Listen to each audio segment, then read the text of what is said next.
En cette journée internationale des droits des femmes, je voudrais témoigner des combats féministes que je mène au Parlement européen. D'abord, avec tous mes collègues du groupe socialiste, nous nous battons pour que l'initiative européenne My Voice, My Choice débouche réellement sur une initiative de la Commission pour garantir l'accès à l'avortement pour les femmes partout en Europe. C'est un droit fondamental, c'est une bataille politique absolument centrale. Mon engagement personnel au Parlement européen, c'est l'égalité entre femmes et hommes en matière de santé. Depuis des décennies, tous les médicaments, tous les traitements ont été conçus en fonction du corps des hommes et ignorent les réalités physiologiques et de vie quotidienne des femmes.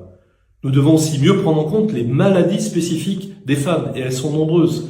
L'endométriose, par exemple, ou les problèmes liés à la ménopause, qui sont souvent des sujets masqués, cachés, ignorés, un peu honteux dans le débat public. Non, il faut les regarder en face et les traiter réellement. Et puis, les conditions de vie des femmes ne sont pas celles des hommes. Leurs conditions de travail, leur stress, leur rapport à leur environnement, à des produits dangereux, à des expositions à des risques, sont spécifiques et conduisent à des maladies chroniques et à des cancers plus nombreux et spécifiques également.